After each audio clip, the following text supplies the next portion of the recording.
Este é um trabalho voluntário, sem fins lucrativos, que oferece livros gravados em MP3 para aqueles que não têm condições de ler livros impressos. Para ouvir este e outros livros gratuitamente na íntegra, acesse nosso canal e leia as instruções na aba Sobre. Este livro foi gravado para o uso exclusivo da pessoa com deficiência visual, não podendo ser comercializado de acordo com a Lei nº 9.610, de 19 de fevereiro de 1998. É comum o conceito de que o homem tem livre arbítrio ou vontade livre, que possui a faculdade de agir por reflexão e escolha. Se bem que não podemos negar este conceito, tampouco podemos aceitá-lo em sua totalidade como verdade. Por que não podemos assegurar de um modo ou de outro? Por que vacilamos entre aceitá-lo ou rechaçá-lo? Primeiro vamos estudar a definição de livre-arbítrio. Significa a faculdade de agir por reflexão e escolha, independente de outros fatores, como, por exemplo, a inclinação natural. Os filósofos hindus chamam a esta faculdade de discernir e decidir, em sânscrito, buddhi. Segundo eles, esta é uma das partes, por assim dizer, do antarkarana, o sentido interno do homem, cujas outras partes são manas, que é a mente, chitta, substância mental, e Ahakara, o ego. Talvez seja necessário aqui explicar as funções ou poderes destas partes do instrumento interno para compreendê-lo melhor. Manas é que recebe todas as impressões dos objetos que os sentidos lhe apresentam, mas não decide se deve perseguir, aceitar ou rechaçar tais objetos.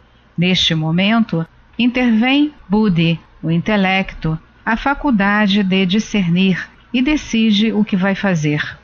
Chitta é o depósito das tendências inatas e das impressões que o homem vai recebendo através desta vida. Qualquer experiência ou impressão que o intelecto recebe ao reflexionar, compara com as que já estão armazenadas no Chitta e vê qual foi o resultado desta experiência no passado, antes de decidir. O Ahankara, o ego, é o que pensa que é o agente. Este é o significado literal da palavra Ahankara, aquele que diz, sou o agente. Todos estes são apenas instrumentos, pois não têm poder algum se a consciência do homem não está unida a eles. A primeira objeção que se pode formular contra esta teoria do livre-arbítrio é: como pode um instrumento ser livre? Se isto fosse certo, então a pena do escritor, o pincel do pintor, o formão do carpinteiro, o cinzel do escultor, a marreta do ferreiro e outras ferramentas semelhantes teriam trabalhado por si sós. A isso se pode responder: não é ao próprio instrumento que nos referimos aqui, e sim a faculdade ativada pela consciência. Então, respondemos: neste caso, não é que o arbítrio ou vontade sejam livres, e sim a pessoa que os possui. Neste conceito também há uma trava, pois para a maioria da humanidade, sua personalidade significa, no máximo, a identificação com o ego. Surge então a pergunta: o ego é livre? O ego, segundo o monista, é uma falsa identificação do ser com a mente, corpo ou sentidos, segundo as circunstâncias ou momentos, devido à ignorância da realidade. Como pode ser livre o que está sob o encanto da ignorância? No entanto, isto é exatamente o que acontece. Quando estamos vendo magia, vemos somente as coisas que o mago quer que vejamos, ainda que não existam, e pensamos que são reais. Neste momento, não nos damos conta de que são irreais ou ilusórias. Assim mesmo, os que estão a favor desta ideia de livre-arbítrio não vão discutir ou raciocinar deste modo. Eles gostam da ideia e a aceitam. Mas uma coisa é aceitar uma teoria e outra totalmente diferente é colocá-la em prática na vida diária. Um homem que realmente possua este livre-arbítrio não teria que desanimar-se pelas circunstâncias adversas. Teria que cumprir com todas as suas resoluções e não deveria preocupar-se nem perturbar-se pelos resultados. Mais ainda, deveria manter-se calmo até mesmo quando o resultado fosse desfavorável. Por acaso o homem que aceita esta teoria do livre-arbítrio pode enfrentar todas as circunstâncias com calma? Pode levar a cabo todas as suas resoluções? Isto é muito importante. Isto é o que realmente vale, pois a meta final do homem é chegar a ter a tranquilidade, a paz duradoura. Todos seus esforços e lutas são para alcançar este estado de equanimidade, de bem-aventurança. O conceito de livre-arbítrio também se originou daí, ter a liberdade de atuar e desfrutar. Pergunte-se se duvidam disto. Por que quero a liberdade? Porque só nela está a paz e a felicidade. Na prisão, na limitação, na sujeição, existem muitas obrigações que nos impelem a atuar e a nos comportar contra nosso desejo e vontade, apesar de nós mesmos. Além disso, estamos inibidos pelas circunstâncias e induzidos a atuar por nossas tendências inatas. Quando a situação é assim, ou seja, tendo tantos impedimentos e limitações, como pode alguém pensar que é livre? Realmente não podemos. Para verificar isso, não necessitamos indagar muito. Tratemos de desfazer-nos de um mau hábito e cultivar outro bom. Então veremos se realmente temos o livre-arbítrio. Fazemos boas resoluções pela manhã, mas à tarde todas elas, na maioria de nossos casos, são varridas pela corrente dos hábitos e não fica nenhuma. E isto acontece dia após dia, mês após mês, ano após ano. Passam os anos e as boas resoluções ficam sem cumprir-se, sem podê-las levar a cabo. É essa a indicação do livre-arbítrio? Vemos assim que o arbítrio não é tão livre quanto acreditamos. Na definição do livre-arbítrio que já citamos, encontramos duas palavras: reflexão e escolha. Reflexão significa, segundo o dicionário, um exame cuidadoso de algo. Se o homem fosse guiado pela reflexão, como poderia atuar mal? Como poderia, conscientemente, convidar a desgraça e o sofrimento, produtos de suas obras? Por isso temos que admitir que as tendências herdadas das vidas passadas têm muito a ver com o comportamento de cada indivíduo. Não obstante, existe essa ideia no homem, e Deus a permitiu para que atue como um incentivo à ação. Se tudo fosse automático, se não existisse este impulso, não haveria nenhuma evolução no homem. Talvez o ser humano fosse ainda hoje tão primitivo em seus hábitos, costumes e moralidade como era na época paleolítica, vivendo nas cavernas e movido somente pelas paixões e instintos como os animais. O homem é homem porque pode lutar contra a natureza externa e interna. Tem essa liberdade. Sri Ramakrishna, falando do livre-arbítrio, certa vez disse: foi Deus quem plantou na mente do homem o que ele chama de livre-arbítrio. As pessoas que não alcançaram Deus se meteriam em atos ainda mais daninhos se ele não houvesse semeado esta noção do livre-arbítrio neles.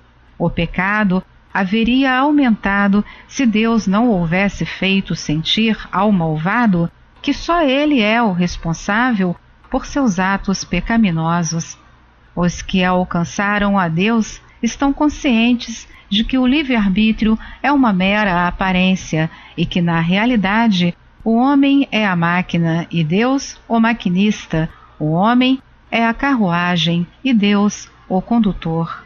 Também podemos ver que as leis não teriam sentido se cada um não fosse feito responsável por suas ações, e tudo seria, nesse caso, um caos, um pandemônio. Como exemplo desta atitude de irresponsabilidade, podemos ver o que ocorre com as pessoas que interpretam erroneamente a teoria do karma. Se alguém lhes pergunta o que significa esta teoria, não podem dar uma resposta convincente. Só vão dizer que é o resultado das ações de vidas anteriores. Não se detém a pensar quem foram ou o que fizeram estas ações no passado, cujo resultado estão agora desfrutando ou sofrendo. Cada um colhe o que semeou ou semeia, ou seja, o fruto de suas próprias ações e não as de outro. Na terra pode administrar-se equivocadamente a justiça, pois o juiz tem que depender das provas e testemunhos diante dele. Mas Deus, estando presente no coração de todos e sendo Ele mesmo a testemunha de todas nossas ações, inclusive a mais oculta que o homem possa fazer, jamais se equivoca. Só os débeis, ociosos e ignorantes não querem perseguir esta linha de raciocínio, pois então se encontrarão com a seguinte questão: se as ações das vidas anteriores produziram estes frutos, por que não esforçar-me para mudar o modo de minha vida atual e moldá-la melhor para o futuro? O homem tem certa liberdade. É por isso que não podemos negar totalmente o conceito do livre-arbítrio. Mas devemos repetir que o homem não tem uma liberdade total.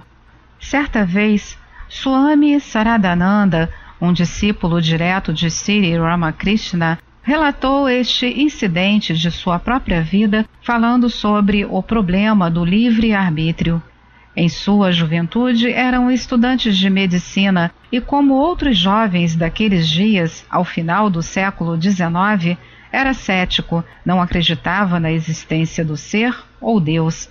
Certo dia, este jovem foi visitar Sri Ramakrishna e lhe falou do livre-arbítrio, dizendo, abre aspas, Senhor, onde intervém a vontade de Deus? Eu posso fazer tudo o que quero. Estou fazendo ensaios e qualquer coisa que quero fazer, consigo. Fecha aspas.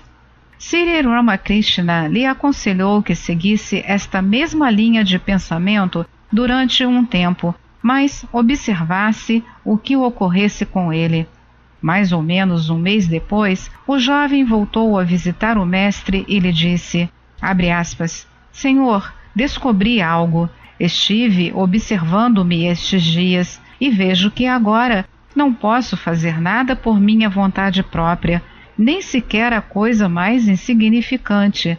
Antes podia fazer grandes obras. Não compreendo, estou confuso. Fecha aspas.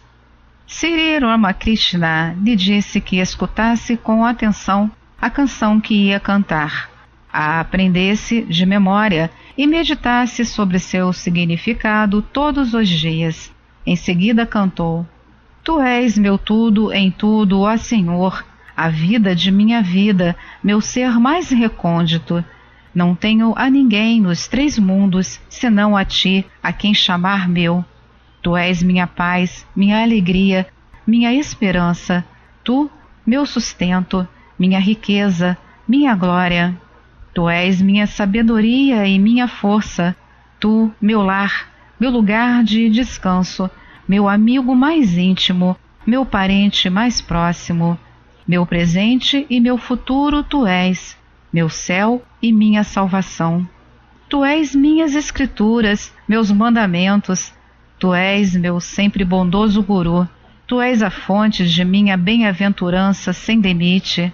Tu és o caminho. Tu és a meta. Tu, ó adorável Senhor, Tu és a mãe de terno coração.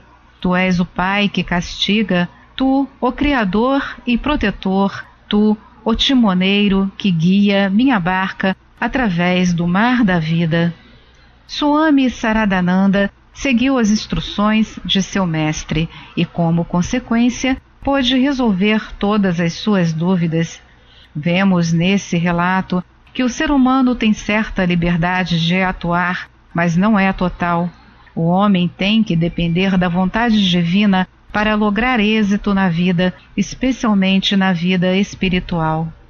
Agora, vejamos de onde surgiu esta ideia de liberdade, ou seja, a ideia do livre-arbítrio. Sabemos que existem algumas noções fundamentais no homem, por exemplo, a vida eterna, a felicidade absoluta e a liberdade total. O monista diz que esta é a natureza do Atman, a essência do homem. Portanto, não é possível para ele esquecer sua natureza, por mais que esteja submetido à ignorância, por mais que esteja impedido pelas limitações, como o corpo, sentidos e a mente.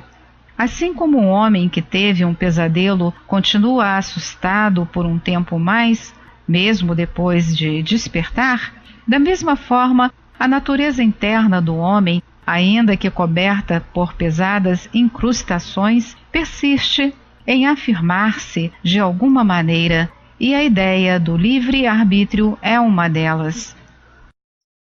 Esta é mais uma edição do canal Livros Falados Voz Humana. Que o bem, o bom e o belo se multipliquem em benefício das criaturas.